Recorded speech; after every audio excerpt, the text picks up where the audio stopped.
All right. Welcome to Master the Game. I am Juice, and today I am talking to my friend Wally DM. Wally has a YouTube channel. He's worked on a puzzle PDF that is perfect for me because I am terrible at making my own puzzles. And so I'm really looking forward to learning more about that. I know he's got another one in the works that he's been working on for a little while. It sounds like. So Wally, if I didn't take away your thunder, feel free to introduce yourself and I you know. I have so much thunder, no worries, man. I'll bring it all out, no problem at all. Hey everyone, my name is Wally D and go by Wally DM, and I do have a YouTube channel by the same name, and I am very honored to be here. Thank you very much for having me, Juice. I appreciate it. And as you did say, of course, my channel does primarily focus on puzzles for D&D, and at this current count, I believe we're up to 60 different puzzles that you could watch the video and take a few notes, change it up how you want to use it in your game, and you can use it from there. So That's pretty pretty exciting. impressive. Yeah. I couldn't even try to come up with five puzzles on my own. I'm the one of those people that my wife loves puzzles. She plays Okay. in a lot of my games, and so I always have to go to Google and look for, just whatever I can find and hope it's good. Yeah, I think what a lot of people have found is they just need a starting point, just an idea. Because I'll put a puzzle video out there, and I love reading the comments, and everyone's just like, oh, you could do this, you could do this, you could do this, and so it just basically starts with an idea, and then you throw a bunch of different things in there and make it your own. Very rarely do I see anyone run my puzzles verbatim, and that's why I tell everybody is, hey, they're just puzzle ideas, and it's been a lot of fun. So what made you start publishing your own puzzles? Um, let's see, probably 2016. I got back into playing D&D. I had quit in about 2001. I played basic Dungeons and Dragons with a little bit of first edition splashed in, and Mm-hmm. then I quit for about 15 years because kids, raised my kids. We had two to four of them for quite a while, two of my own, and then two with my current wife, and I worked two jobs to support the kids, and Oh, didn't have time for anything extra. I mean, I hung up D&D. I play a lot of Magic the Gathering. I hung that up and everything, and once all the kids were done and graduated, I started picking my hobbies back up again. And I had a friend that's like, "Hey, do you want to play Pathfinder?" I was like, "What's that?" And he's like, "Well, it's similar to Dungeons and Dragons." It's like, I've got a ton of those books. I was like, let's play. We started playing Pathfinder. I liked it. Started watching a lot of YouTube channels to learn about Pathfinder and stuff like that. Watched some of the guys and gals I used to watch on YouTube are still around. Some of them aren't, but I just like, there's one in particular called the Players DM, and he interesting. had the Players DM. Yes, um, he had probably about 15 to 20 puzzles on his channel. And just like, I just thought it was the neatest thing. I liked how he's doing that stuff. I was just like, I've got a handful of ideas. I want to throw mine out there, and that's what I did in 2016. I recorded three puzzle videos and I put them out there for everybody to see. So when you did that, did you just feel like you had a natural knack for creating puzzles then, or? Not at all. I just thought, I was an old school D&D'er, and, so I'm just bringing back some of the things that I used back in the 80s and the 90s. And I didn't really feel like I had a knack for it. I just had a handful of ideas that I wanted to share with everybody, and I thought it'd be kind of cool to do it. And so I ended up doing five right away. I published the three, and then I published two more.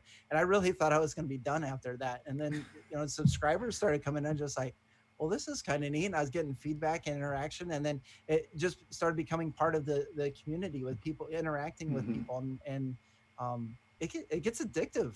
Oh yeah, I Well, know. I yeah. started my YouTube channel on a whim, like, oh, I just want to talk to people about RPGs, and at the time you could do video responses, and so Oh yeah. you could do a video and ask a question, and I could do a video and tag it under yours. It was real cool back in 2012, and I, I then I think I remember a few of those yeah, video response videos. yeah, and then you start getting some followers and people that want to see certain things, and then you just run with it. Yeah. It is addictive.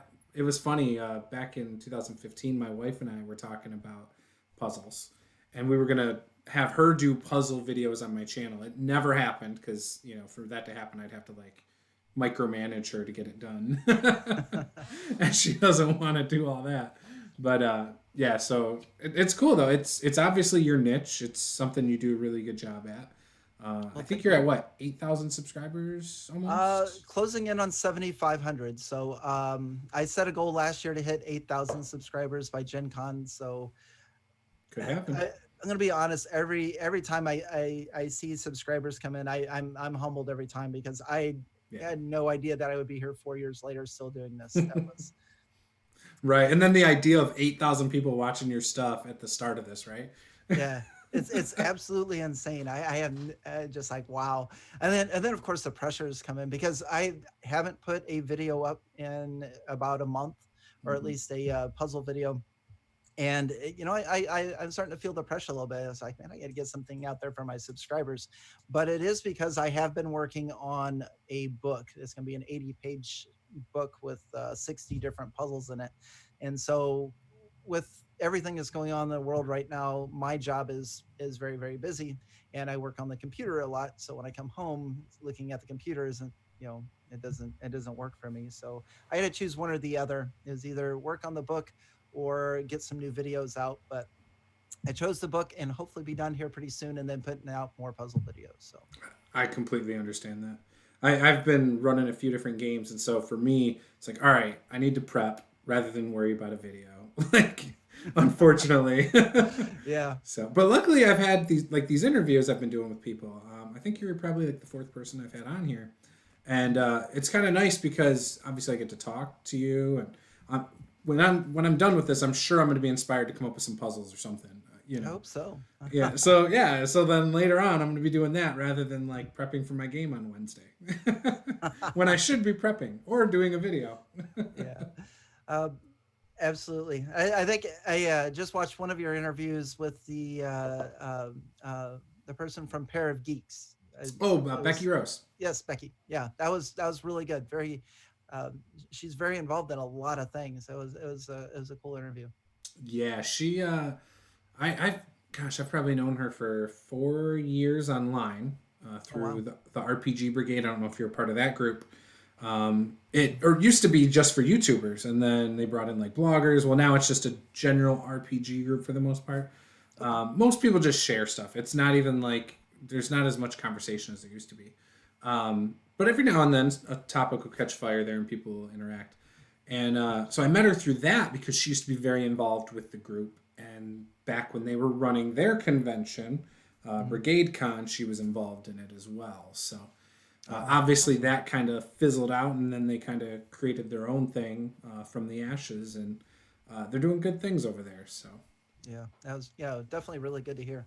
yeah, yeah, we so I knew her boyfriend too. I've played with her boyfriend in a Provoker's game a couple years ago, and Mhm. um, yeah, gosh, he's been around the community for a long time too. Used to be known as the Rogue DM back Okay, about five sounds years familiar. ago, and good used to have some really good videos. So, Hmm. but yeah, and then Becky Rose used to do some really good videos too. But again, now she's so caught up with the convention, that's all she does, it seems, and Yeah, you know. I think that's this absolutely. week. So by the time this airs, it'll probably be over. But yeah, I think that's Mhm. this week on the 15th. So you'll Okay. have to get over on there and try to get your avatar beefed up, There you go. win some Yeah, prizes. I think I've watched a few of her videos, but I mean, there's so many YouTubers Yeah, that I watch. I mean, if they're doing stuff about D&D, I've watched a lot of YouTubers. So right. So you say back in 2016 you got back into RPGs, and it was yeah, Pathfinder that you first played when you got back. yeah. So my buddy, he likes a lot of stats and crunchy, um, games and stuff like that. And Mm-hmm.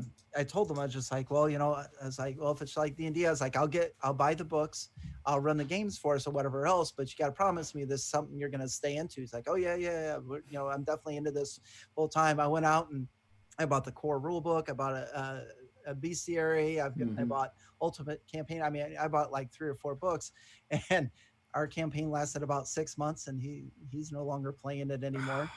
And it was about, which was okay though, because it was Mm-hmm. about the 6 month time that my channel started getting noticed. And so our Pathfinder campaign folded, but then I started working on videos and stuff, and I wasn't playing at the time, but I was just, starting to crank out videos and things of that nature.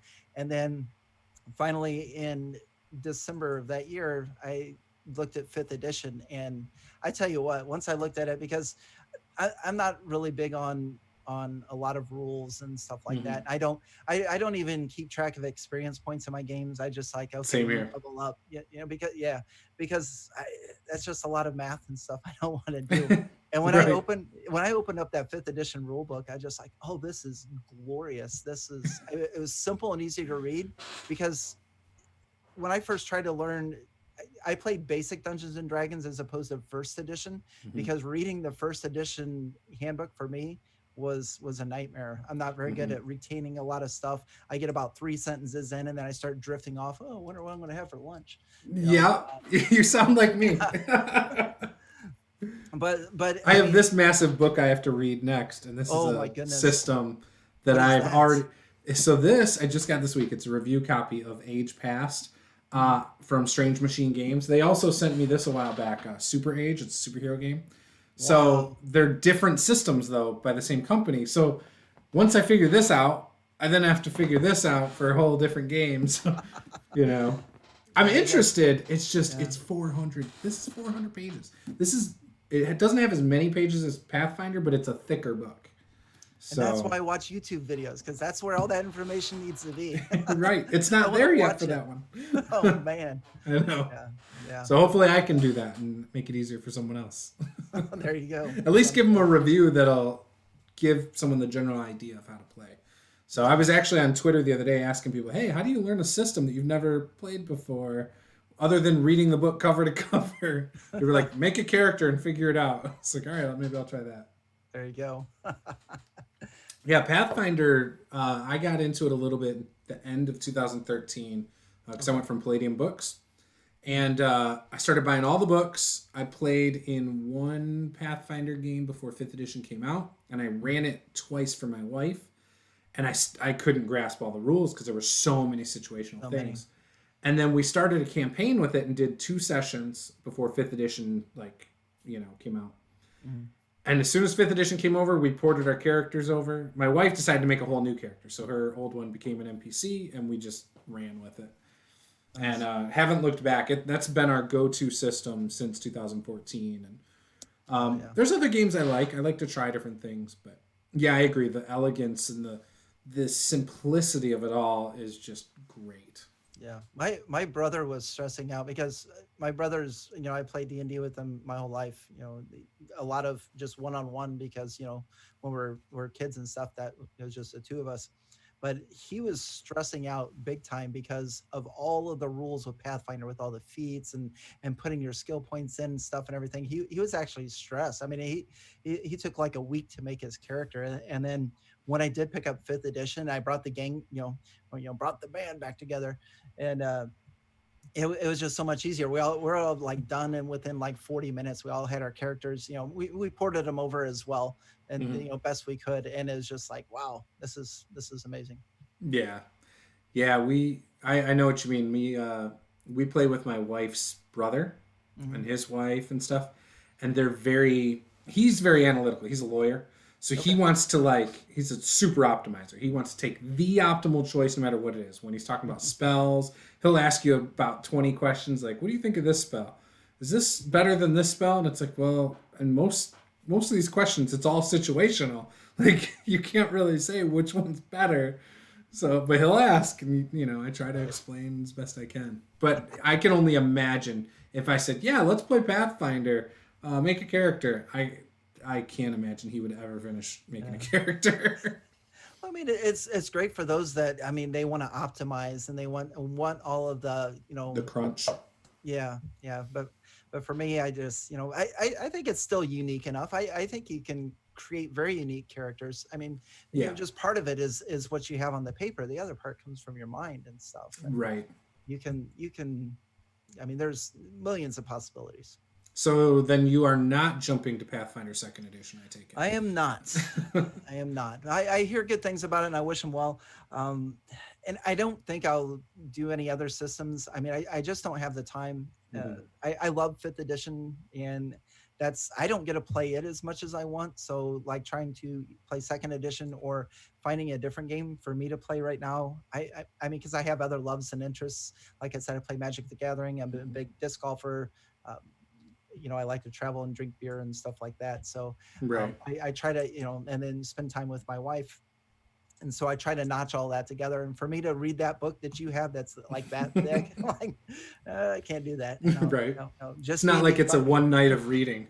Right, right. Yeah. So yeah, I'm going to stick with fifth edition, and hopefully sixth edition will never come. But if it does, it won't happen in a long time. I don't think it will either. But if it does, my channel's set up, because that's what's great about the puzzle videos and stuff is they'll carry over into Pathfinder 2e, or they'll carry over into sixth edition. So Right. Cool. Yeah, no, I want to try second edition Pathfinder as a player. I don't want to run it. oh yeah, absolutely. That's not for me. And like you said, I mostly run games. I don't play them, Okay. unfortunately. It's hard to line things up with people to play them.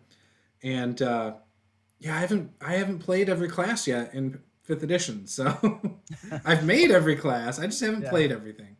So What as long as class are I've you got using? those, I don't think I've played a warlock, a sorcerer, or a rogue. Those three. Missing out on that sorcerer. I love that. That's my favorite role playing class. That's my wife's. She loves it. I love sorcerers. I know they're not as powerful as a few of the others, but I mean, they actually simplify things for you too. That's what I like. I mean, because you only get a handful of spells, so it's just like, Right.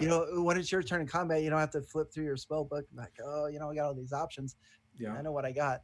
It's either Yeah. Oh, I haven't played a wizard either, but wizards don't interest me at all. yeah. At all. I'd like to try one time, but they do seem, yeah, I'm with you on that. They're kind of vanilla. Not that there's anything wrong with vanilla. Vanilla is still Right. a flavor, but it's not my flavor. I gotcha. So, warlock, like if I play a warlock, it's going to be more like a frontline fighter style warlock. I'm going to do like Pact to the Blade. I'm going to go with the old ones. I'm going to have what is it, True Sight or Devil Sight or whatever that's called. Yeah, I'm going to have the armor, and I'm going to have a sword or something. And I'm just going to go dark vision, or not dark vision, but cast darkness. And because I can see through it, I'm just going to go ham on it. Yeah.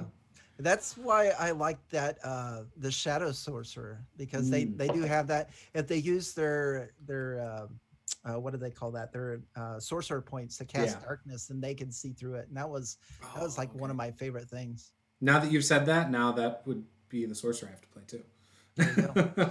You can multi-class. Right, multi-class it into that. Might work out really well. There you go. Yeah, no, the most D&D 5e I'm playing is literally, well, now that we have the shutdown basically. Yeah. We were playing Tomb of Annihilation with my wife's brother and his wife and their son, but we can't get together for it now, and they aren't up on like their technology in their house. They don't have like the webcams and good mics or anything, so we couldn't try to play online either. Yeah. So, and my wife runs that one for us. So Oh, cool. yeah, she's pretty good at that. So are there any other systems you do dabble in other than 5e at all?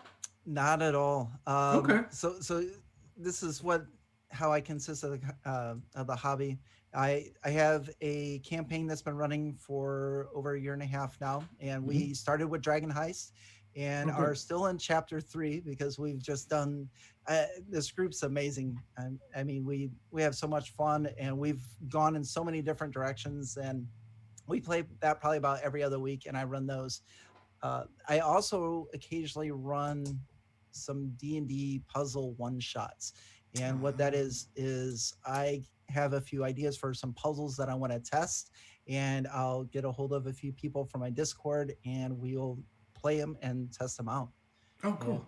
Yeah, they're I've had a couple that didn't go so well, and I had to adjust the puzzles, but most of them have been some extremely memorable moments. And I've got to the point where I have a couple teams that when it's time to test out the puzzles, I'll get a hold of them. We have Team Orange Mongoose and we have Team Hakuna Matata, and I mean, it's just a blast. It really is.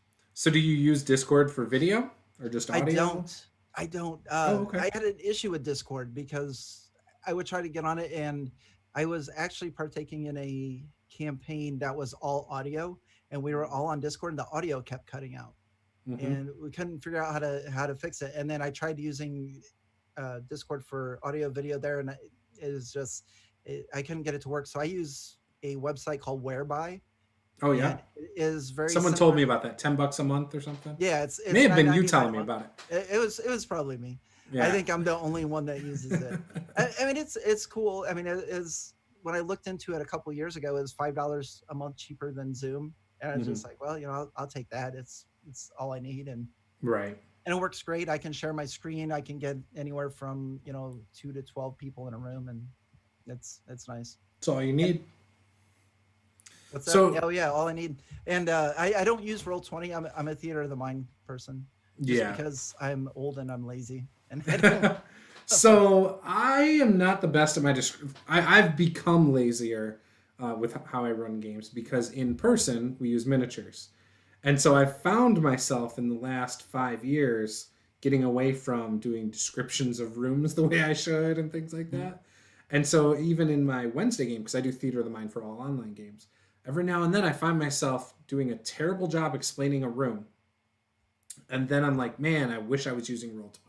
Like almost every time that happens, I'm like, I wish I was using Roll 20. Yeah, But at the that's same time, then you got to set everything up in there, the tokens and the maps and you yeah. know. That's why I don't do it. I wish I could get into it, and I know quite a few people are really good at it, and they do awesome in Roll20, and it's just I don't have the time to set that up. I would rather put Have you that ever time played a into game in playing. Roll 20? I have, and Okay, yeah. I'm a noob. I'm like, how do I move my character? And they're like, hey, Wally, it's your turn, or and I'm Right. moving him in the wrong place, or just unfortunately just not for me. Oh, But I liked using Roll 20 as a player, but I didn't have to set everything up. yeah, We had to do that's some minor stuff for our character sheets so that when you click things, it would automatically do dice rolls and stuff, and that was cool though. yeah. I That's just it being a player. You don't have to set anything up. I love Yeah, that. It's like, ooh, time to play tonight. I log in about yeah, 5 minutes till the game starts. yeah, yeah. Unless you're a spellcaster, then you might want to give yourself a moment. Oh my gosh, I'm terrible with spells too. That's the other thing. So people will ask me all the time, "Oh, what do you think of these spells?" or whatever, and I'm like, I have no idea. I don't even. You could tell me a spell name, and most of the time, I can't even tell you which class that belongs to. Like if it's not a cleric spell, I don't know. It's an open book test, man. You'll be fine. Right, right. Yeah, So, very good. obviously, so you said you're gonna have 60 pages or 80 pages in this new puzzle book. Yeah, so 80 pages.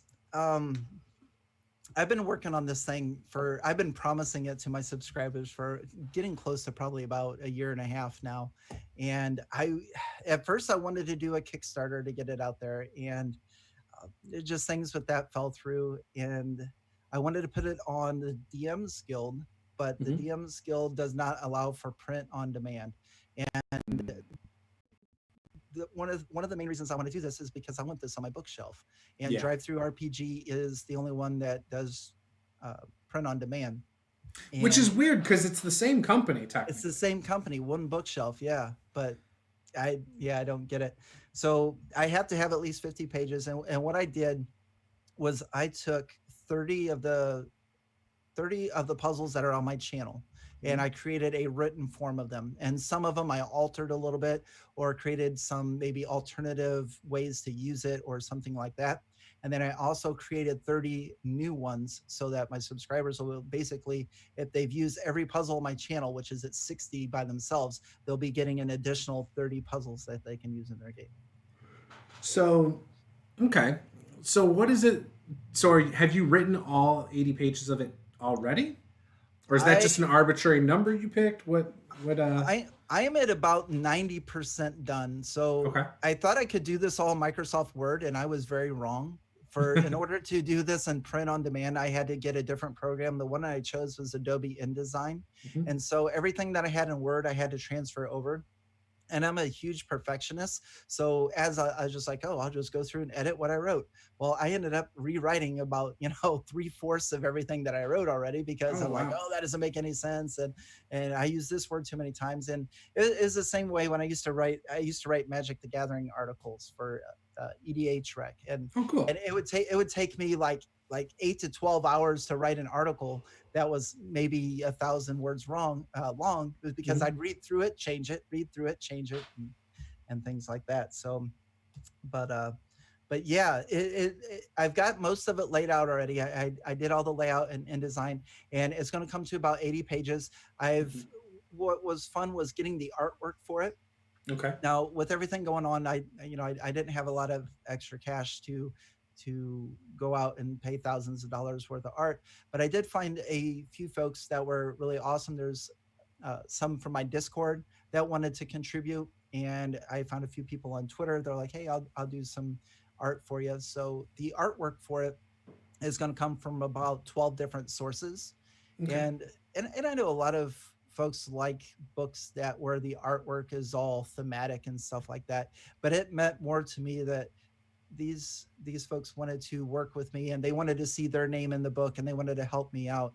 And that's honestly, I thought that was, I don't regret that decision at all. I'm super excited that I get to share this thing that I've been working on for a year and a half with 12 different people who get a piece of their art in the book. So that takes up some chunks. And then I did include a few extras, which is going to be awesome. I've got a random table of 100 strange dungeon rooms. And what they are is just 1 to 2 sentences of, you could just roll your percentile die and read it to your players if you have an empty room. And, I need this. Let's see here. Let me give you an example. So what I'm doing is, as I'm going along printing this book out, I'm like printing every page and throwing it in here. Nice. So let's see here. Well, I'm not going to be able to deliver on that because that's on the InDesign program. So pull that up in a different window. Not a problem. Yeah, so it's going to include 100 of those. I'm also going to write a page on how I develop my puzzles. So I'm going to do my thought process behind that. I've got a couple pages of magic items because I just wanted to include those. And then at the very end will be a puzzle that encompasses the whole book. So you'll actually, it's for the reader instead of to give to your players. It's actually for you, the reader, at the end to go back through the book and solve it yourself. So just kind of a nice little throw in at the end there. Nice. Sorry about my yawning. It's not you, I swear. Oh, you're fine. I am like itching like crazy because of the allergies here in the Midwest. It's just, I just got out from disc golfing, and they had freshly cut grass and all the trees, and my eyes are like.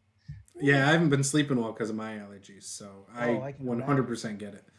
You know, we're here in West Michigan. We get worse allergy stuff than on the other side of the state where I'm originally from. I'm originally from the Ann Arbor area, which is southeastern Michigan. And when we moved back over here, last year wasn't too bad, but for some reason this year it's kicking our butt. My daughter's starting to sneeze, and she has like this very obnoxious, dramatic, like, achoo! And then my wife always has headaches because of it. It's a disaster. Oh, man. Yeah. Yeah, it's crazy. I tell you, I didn't have so many problems when I was a kid, but like nowadays it's just nuts. Yeah, it feels like it's getting worse for me the older I get. All right, so here we go. Let's read a couple of these here.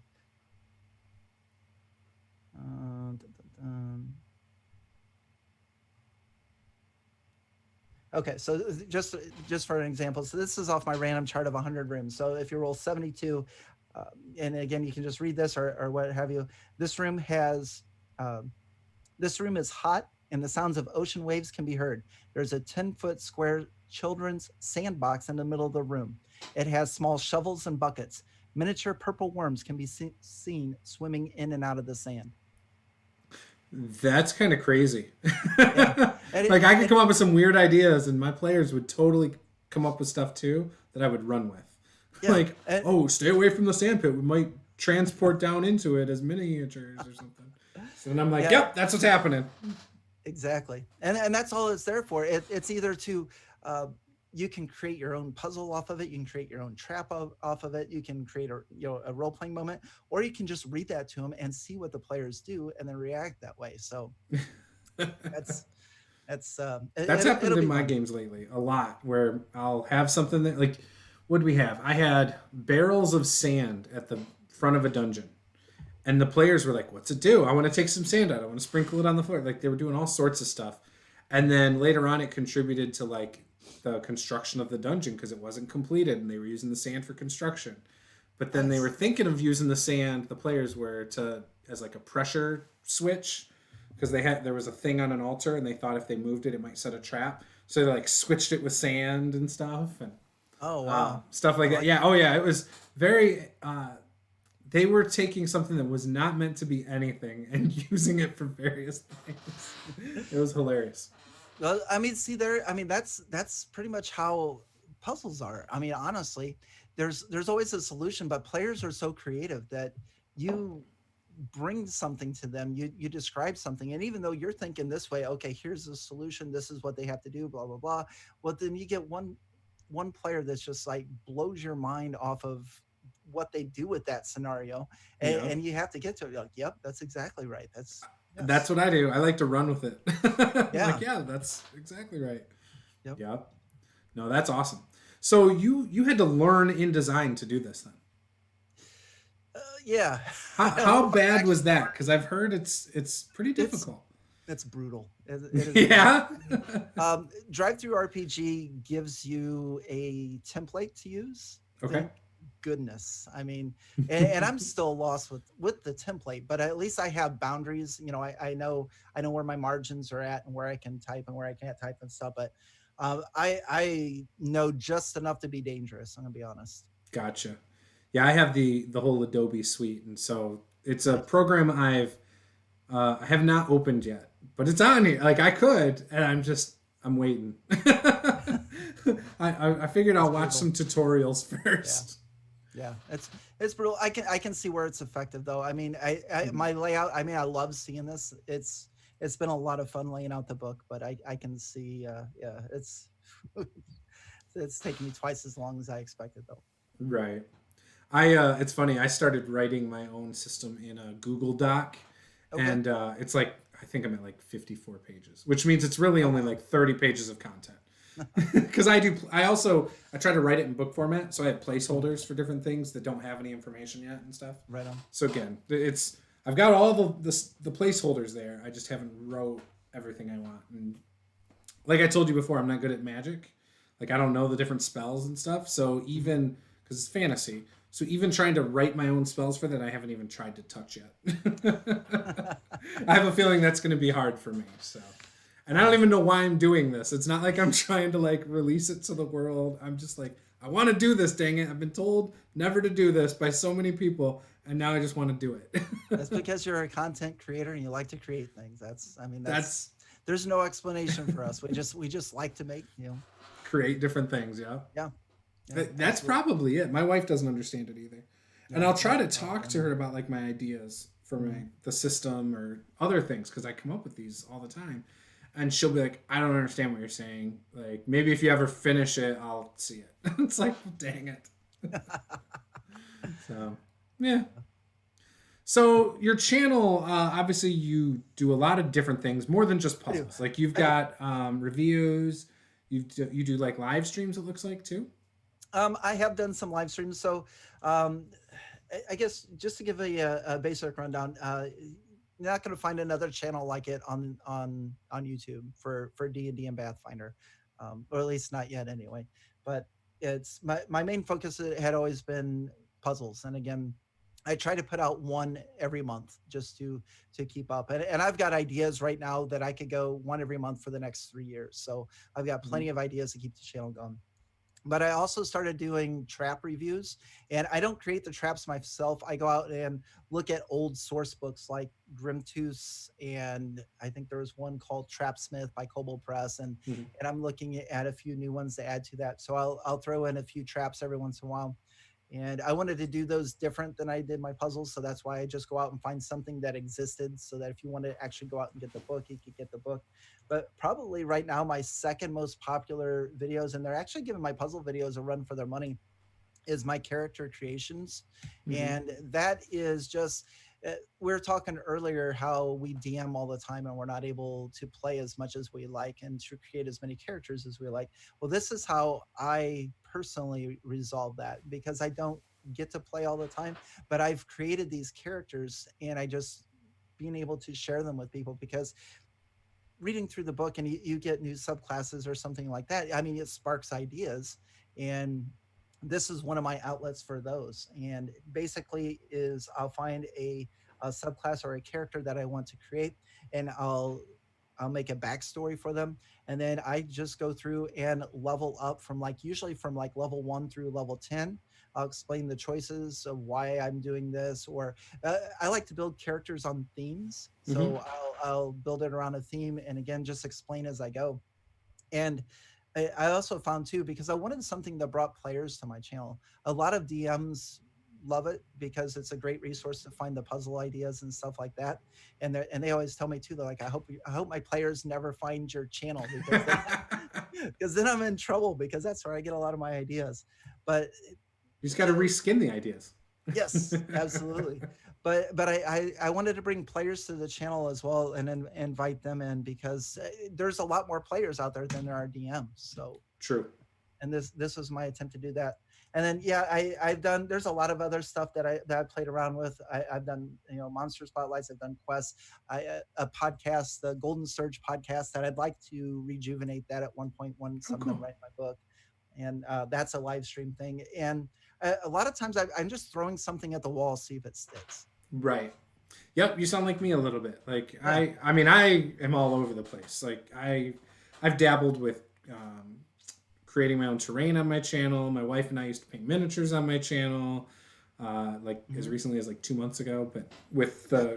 COVID-19, we haven't needed miniatures because we're not playing in person, so we haven't painted miniatures. Yeah. Um, so yeah, we've done that. I've done reviews and all sorts of stuff. So I tell people mine's a variety channel.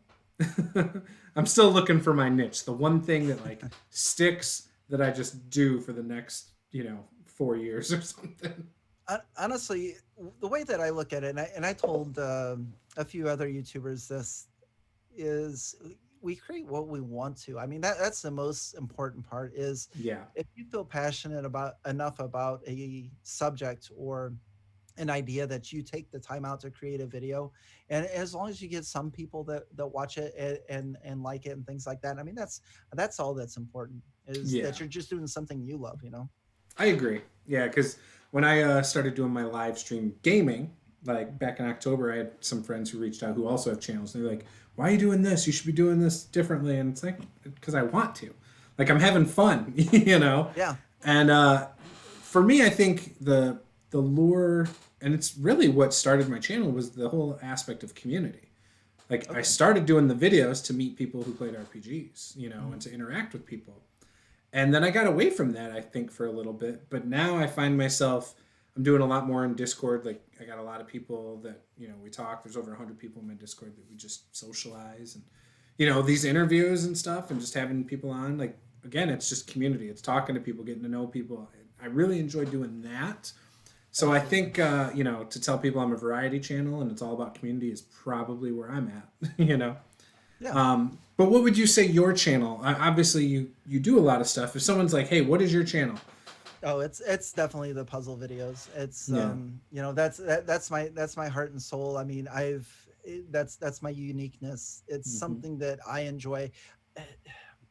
Kind of take you a little bit through how most of my puzzles come about, is I'll have them in my mind for I've still got some in my mind that are 2 years old that I'm still trying to figure out how to get them to work. And that's, I mean, and that's the fun for me, is and just to give you an example, there's one on my channel, I think it's like number 19 or something, it's been a few years ago now, called The Hungry Dead Guys.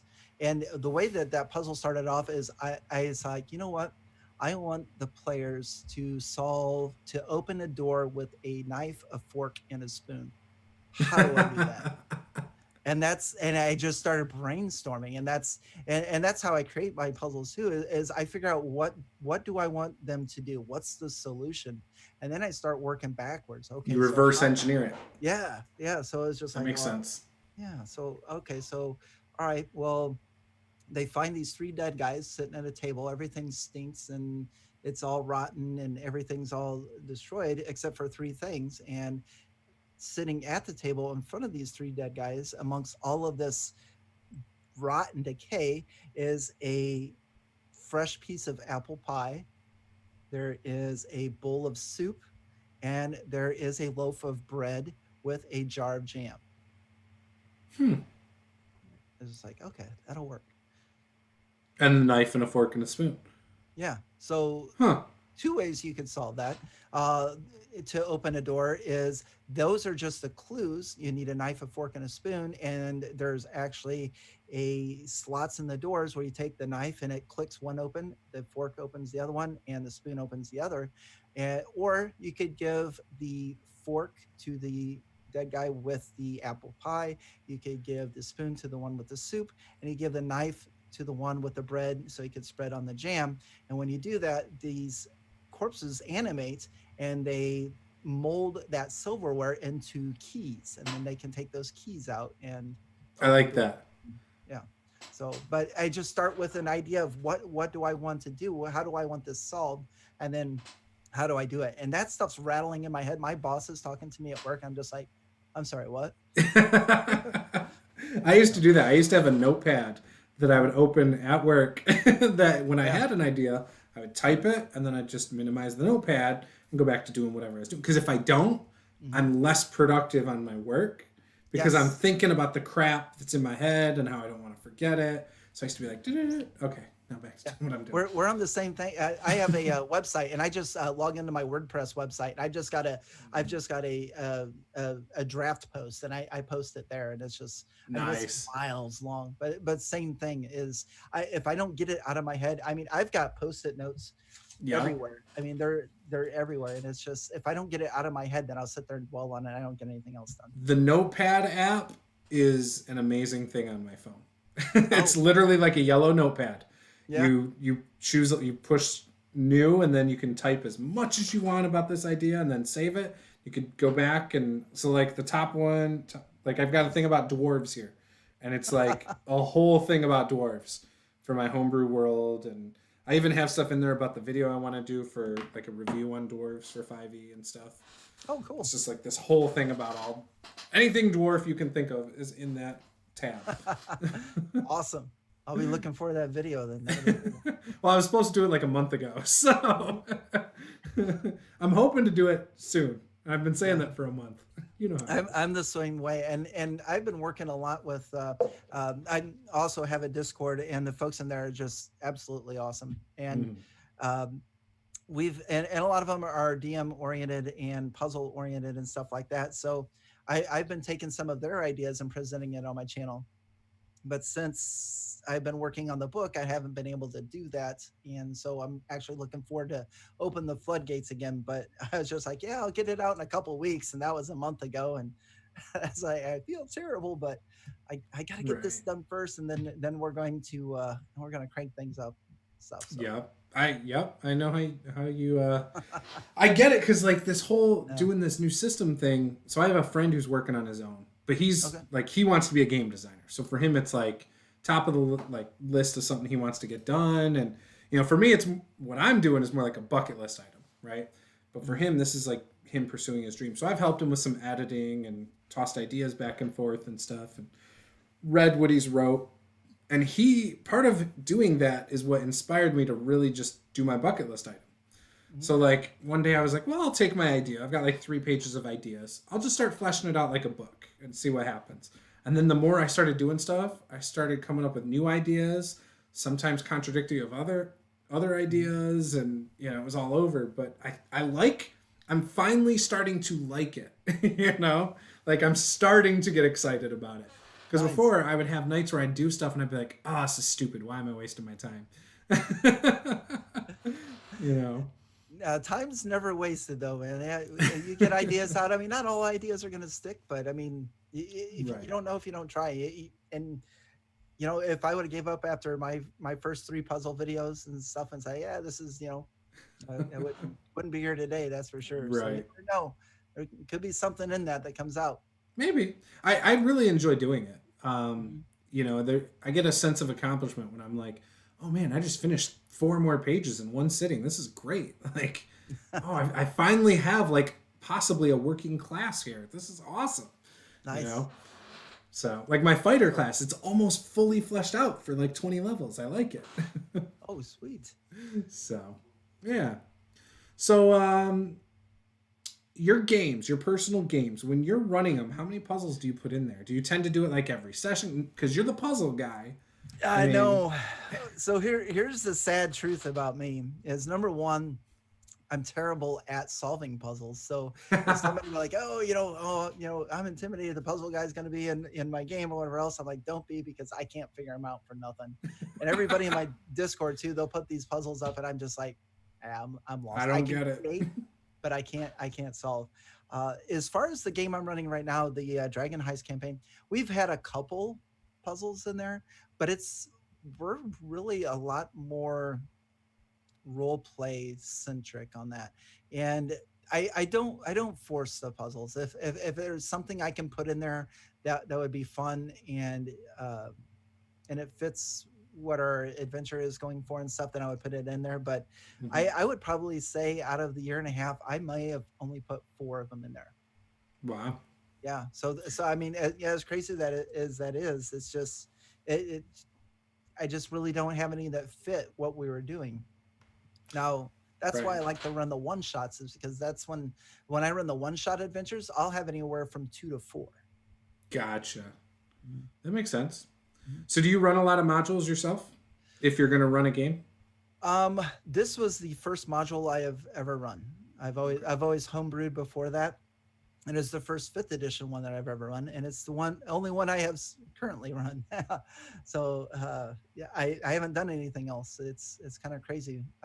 Up before 5th edition, it was always homebrew, and then now it's been just the Dragon Heist campaign or the one shot adventures I write up to test things. So, So, what do you think of homebrew or not homebrew? But what do you think of published modules? Do you like running that or? since I only have Dragon Heist to go off of, and I'm going to tell you right now, I absolutely love Dragon Heist. If Mhm. I were to, you can begin your home brew with Dragon Heist, Mhm. because I mean, it doesn't have to be Waterdeep. It could be whatever city, but the ideas in there it's amazing. I mean, there's so many. You can go so many different directions. It's crazy. It's really helped me as a DM, because before that I did a lot of hack and slash and things like that, a lot of combat heavy. And when I first wanted to run Waterdeep, it was to become better at role playing NPCs. And Mhm. this game will do it for you. It's it's a heavy into the role playing, but I mean, we've had a lot of combat as well. But Right. I would highly encourage anybody that wants to do a homebrew just to read through it, because there's so many Mhm. good ideas. I mean, there's side quest ideas, there's ideas with factions and joining things, and I mean, it, Hmm. it's great. And I would do that again. I believe Curse of Strahd is probably arguably probably the best one that everyone talks about. That's the one I don't own. Really? Wow. I'm not into any like horror type stuff in the first Okay. place. And Okay. so when it was coming out, I know there were a ton of people excited about it when it came out. Yeah. And that was the only one I don't think I've been excited about. Oh I wow. haven't bought the Eberron book either, Mhm. but I'm interested in that one. Like I want that one, right? And I Mhm. don't have Will to Mount, the new Critical Role one, Yeah. but for adventure paths, yeah, the Strahd one is the only one I don't have. People think I'm Wow. crazy to be like, That's yeah, that's crazy. No, I don't have it either. I'm just kidding. I I've don't have. I've ran a little bit of the Horde of the Dragon Queen when that first came out because I used to run Okay. Adventures League games. I ran a little bit of the Princes of the Apocalypse for the same reason because it was Mhm. Adventures League. Never finished those because you at Adventures League you kind of run it to a certain point and then you're kind of Mhm. limited by the players you have Right. because you have to stick to the levels that they're at. Um, And right now I'm running Descent into Avernus. But when I run a home game other than Descent into Avernus, I'm usually running homebrew. But I love to cherry pick ideas out of other modules. You know, Yes. like if I want a certain feel, like say I want dragons, I might open Horde of the Dragon Queen for something, or Right. um, and just cherry pick things. But there's good stuff in all of those books. But for me, I struggle with modules because when my players do go off the page to something that's not written, I freeze. Like I don't know what it is. If it's a homebrew game, I'll just run with it and it's great. But with the module, I'm worried I'm going to mess something up. I know I'm not going to, but Mm. it's this weird thing that I put on myself. I don't know what it is, but it Yeah. always happens to me. Wow. Yeah, that is. Yeah, that is a little bit strange. I mean, because uh, we've gone off the rails a few times, and sometimes I may have had one too many beers, and by the end of a 3 or 4 hour session, and then I wake up the next day, I'm like, man, what did we do last night? I don't even remember. And then probably went off the total, went off the rails for the story and stuff, and. You just got to take it from there and just go Right. let it, repair what damage you can, I guess, or just go off, where no man has gone before. Right. Well, like I always worry like I'm gonna screw up the lore, or Mm. oh, they might kill somebody who's important 7 pages from now that I haven't read or don't remember. Like I don't know, just little things. It's just modules. It's I got you. I guess I'm not the only person because like I've talked to people who have the same issues with like running games in established settings or established IPs. Mm. Like Star Wars is a good example. Like I've watched all the movies, right? I like Star Wars. I could never run a Star Wars game Really? because there's gonna be some Star Wars nerd out there who's gonna know more about it, and then I'm Yeah. gonna say something that's wrong, and it's gonna ruin the immersion for Yeah. him. I got you. That's, I mean, it's the same way with fifth edition for me. I mean, my Dragon Heist game is 4 other DMs, and they've Oh, been playing fifth edition everything a lot more than I have. right. And I Do they told them up correct you front, on rules? um, not really, no. I mean, Oh, they're you're they're lucky. they're really awesome about stuff. I mean, they help me a lot, and they just pretty much, it's my game, and it goes like that. But of course, a lot of times I'll just stop and I'll ask them. I mean, I Right. like one of the guys is from Australia, and he knows the lore and rules and everything very, very well. And I'd just be like, hey, what do you think is fair? If I don't know, I just like, what do you think is fair? Because I that's one of the things as a DM is I want to be fair. Mhm. I don't ever want to, you know, lean towards a particular character or Or unbalance player, things, or yeah. yeah, exactly, or unbalance the game or stuff like that. I want to be a fair DM. So Right. Yep, I hear you there. mm. So before you did the YouTube channels, you said you started that in 2016. Yes, You probably had all sorts of time on your hands. I did. So now that you've gone down the YouTube rabbit hole, do you just feel like you're always busy and YouTube and your puzzles are just always on your mind far more than anything pre 2016? um I got to take that back a little bit as far as the time goes. So two things on my time is number one, my wife and I have been married since 2005. We each brought 2 kids into the marriage, so we had 4 teenagers in high school at the same time. So if Oh, that gives, yeah. So if that I've gives you got an idea, three under 8 years old. so wait until they all get involved in extracurricular activities, because they were all involved in sports. When they all got their license, they were all going to their jobs and stuff like that, and it was nonstop. And in order for us to again make ends meet, I was a karaoke DJ. So on a lot of the weekends, I would run karaoke gigs, I would run weddings, things of that nature. Well, that's fun. Yeah, I it's not bad. I got paid a lot of money to play music for drunk people. It was pretty would cool. love that. I used to be a bouncer. I did that for two Oh, and a half years. So there you go. it, So it, it got me out socializing without having to spend my money. And I made money at the nice. same time. Absolutely. That's what I said. I was like, I'm going to go out and have a few beers and come back with a lot more money than Right. Yep. So it was, it got to the point though that I got older, and it was like, man, this ever going to be over? What time is it? And it's 9:30. I'm like, oh, 2 more hours. yeah. So I was like, well, I had to give that up. And then I also did a lot of fantasy football too. Oh, okay. So I'm a my big creative, sports nerd, so. yeah. So my creative outlet between giving up Magic the Gathering and D&D and before I started playing those again was I developed a fantasy football website that has a bunch of logos. So I'd take a helmet and I'd find clip art and I'd paste it on a helmet, do some colors and things like that. And so now I have, I still have that.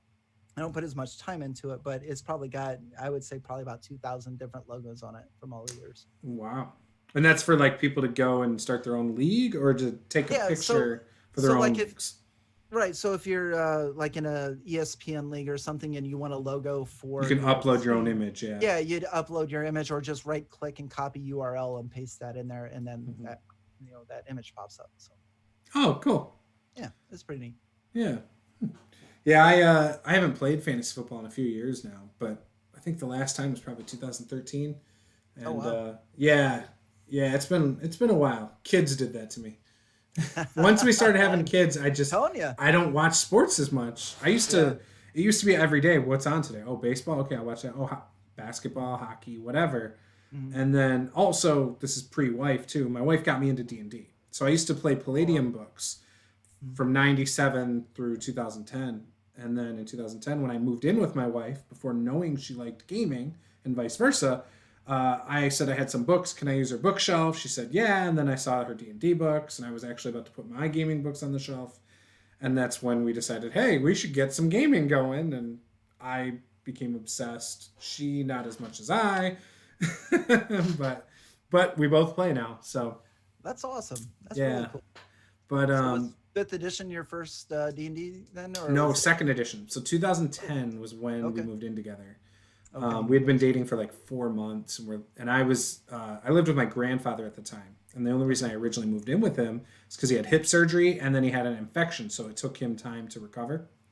And so I moved in with him and I lived there for far too long. I lived there for like 2 years. He didn't need me after like a month, and I just milked it kind of after that, Yeah. I'm sure he enjoyed the company. I mean, that's at times he would complain to my mom about it at family events, and then but then after I moved out, like he would say like, no, I was the best roommate he ever had because I was never there, and when I was, I left him alone, and so, but no, and I paid for the internet too, so he got free internet out of the deal. So then so I moved in with her and we started 2nd edition and then Heroes Unlimited. So I ran Heroes Unlimited, she ran 2nd edition, and my sister and her husband also played with us.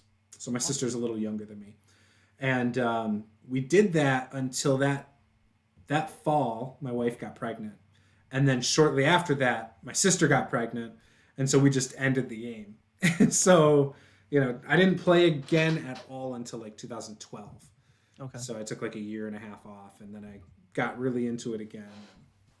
It wasn't, that was when I was like, you know what? We're not playing it at home. I'm just going to find other groups. And so I'd find people online and go to their house, these weird strangers' houses, and start playing something for a minute and realize I didn't really like the group or I didn't like the game. And I'd quit and go somewhere else. And understandable. Trying to find the right group back then back then, it was only 8 years ago. Trying to find a group before you really had all these online resources seemed very difficult to find a good match. Yeah. Now, like when I run a game, I try to vet people a little to see if personalities are going to mesh. Mm-hmm. And if I sense that they won't, I quickly do a U-turn and, and I've still had some bad experiences. Like I had a guy a couple years ago I brought into a game that didn't mesh, and we found out in character creation how bad it was going to be. And I just told the guy, I said, hey, I don't think you kind of click with this group. However, if you ever want to play in a different game, maybe we can work something out. Which it never happened, but him and another person just did not get along. That's one of my biggest fears is running a group. I would rather totally bomb running a session and everybody like, oh man, he sucks at running this game, than to have a confrontation where there's hard feelings between 2 other people and stuff. Yeah, like I don't mind the confrontation. like obviously I don't want that. I hate that. Yeah. But at the same time, I feel like I can handle it well. Like I've been a manager for a 200 employee company before, Oh you wow. know, and I was, you know, over a department. Um, I don't know. I just am comfortable, I think, trying to handle conflict at times. Mhm.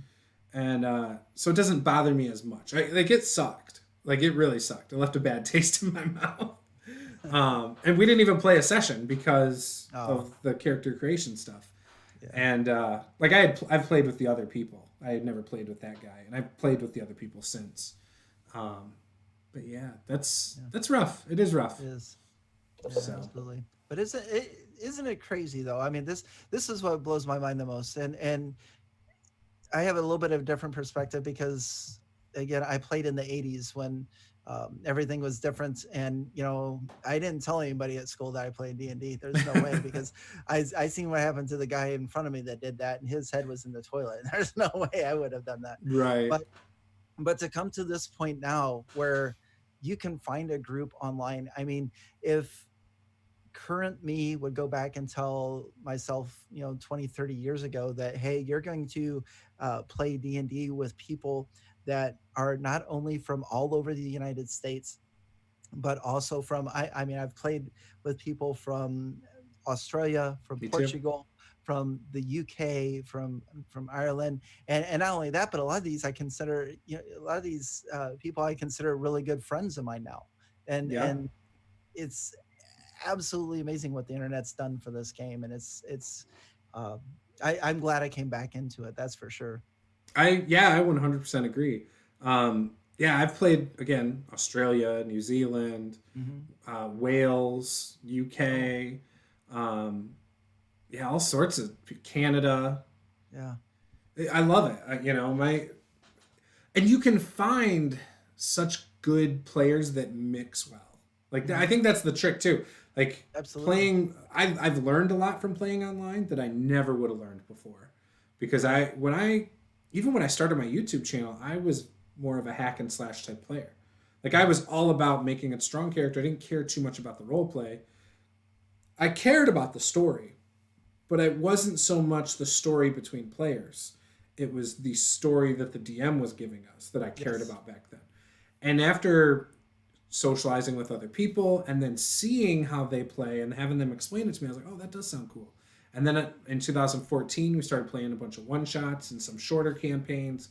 And so I learned like more narrative styles from other people. And Hmm. again, would not have happened if this was all in person, you Right. know? In fact, most of my in-person games, it's been hard to find the same or as much role play as online. Yeah. And so I'm really happy for that experience. I can't imagine just growing up playing with just my friends. In fact, I couldn't get my friends to play with me Yeah. in high school. So I knew one group of friends who played D&D and their group was full. They had like 8 to 12 people any given night. So Oh, they wouldn't even let me come to play because they were full. yeah. And there was another guy I knew who was interested, but I could never get him to play any games that I wanted to play. And we would still need to find more people because we weren't going to do one on one. He wasn't wanting to try that, and it wasn't even an idea to me Hmm. because I was like, we got to figure this out. We got to play it. So most of my gaming was actually through chat rooms and message forums. Um, you know, early two Play by post. thousands.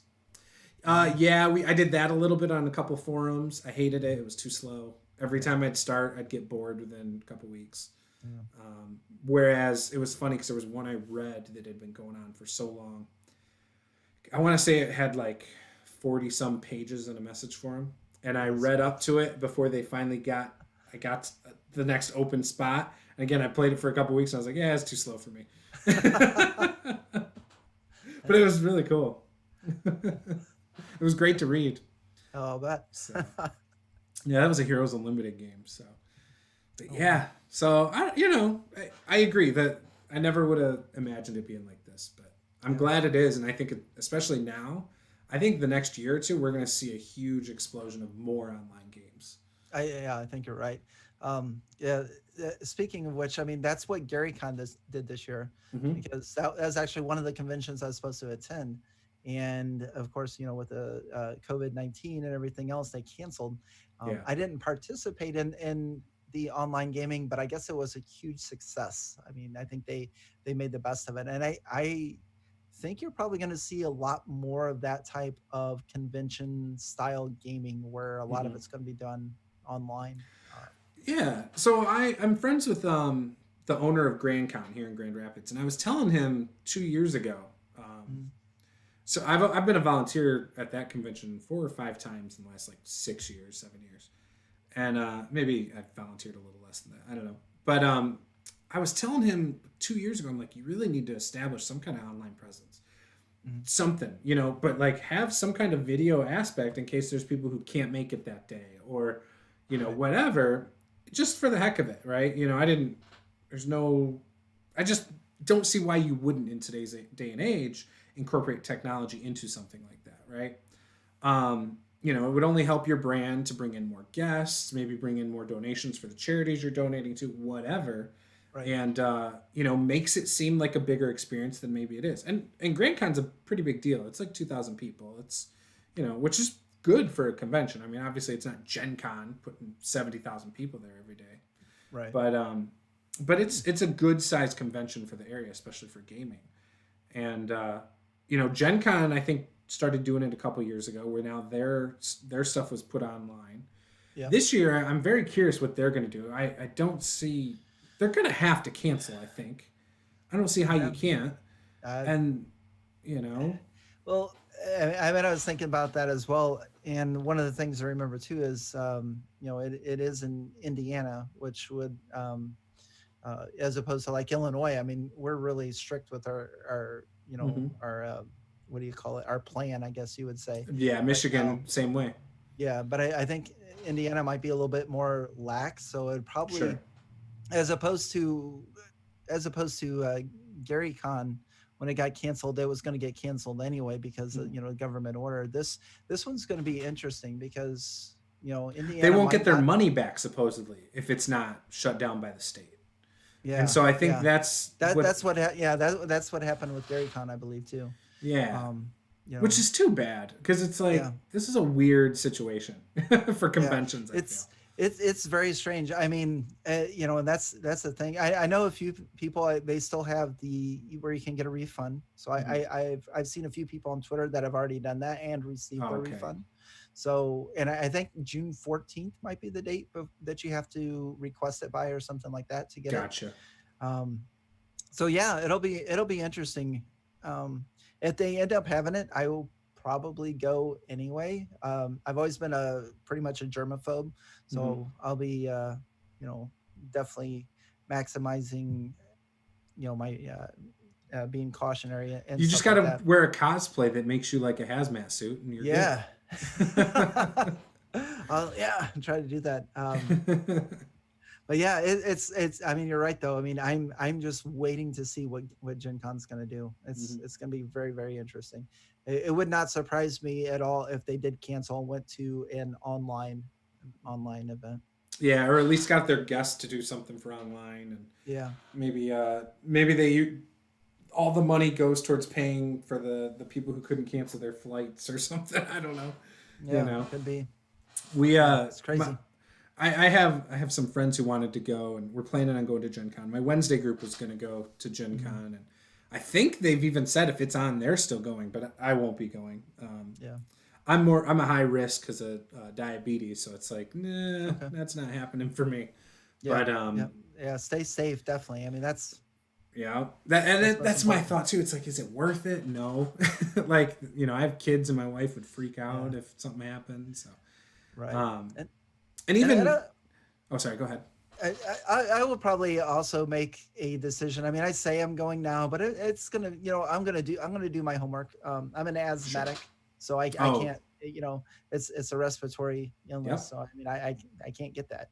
Right. um, Yeah. so I might be in the same boat. I might, like right now, I'm going, but when it comes down to it, I'm gonna look at Indiana's numbers and be like, maybe we better not. Maybe on a day one of Gen Con, I will just stream all day. There you go. Call it the Gen Con Stay at Home Fund or something. Nice. I don't know. Yeah, I was planning on going to the Nerdarchy convention in Yeah. October. I remember you talking about that, right? I was so excited. Like, and then like I was like, oh, I'm gonna see all my friends and yes, a bunch of streamers, and I was so excited. And then this whole thing happened. So I was like, no matter what, I can't go to that now. I don't plan on leaving the house like at all this year, even really to see family. Like that's how serious we're taking it in our household. Yep. So. That's definitely a wise choice to be safe. That's for sure. So, all right. Well, we've been going for over an hour. I could probably talk to you for 2 more hours, but I should not. We should save more for the next time, hopefully. Sure, and, definitely, absolutely. Like when you get your PDF done or your print-on-demand book done, would love to have you on again and promote it. Yeah, that would be amazing. I'd appreciate that. That'd be cool.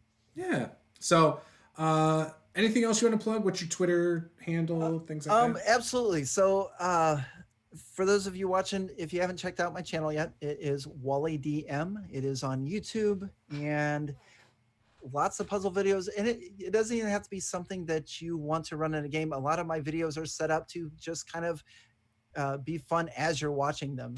A lot of them will have a break in the middle. Can you solve the puzzle? So it's a little bit of entertainment in addition to a resource that you can use. But so that's me on YouTube, and I also am on Twitter at WallyD2. WallyD2, awesome. I will post a link to those below in the description. Thank you. And yeah, we'll see if we can get some people over there. So that was it, guys. Go subscribe definitely to his YouTube channel. I will say I believe I've used some of his puzzles in the past for some of my games. Awesome. But yeah, so definitely go check out his channel. And go pick up his current PDF product. Is Pay What You Want. Throw him a couple pennies. Throw him $1. Pay $0. Absolutely. Just enjoy it and spread the love. So absolutely. Yeah. So that was it. Game on. Awesome. Thanks for having me. Appreciate it. Hey, no problem. Thank you. Thanks.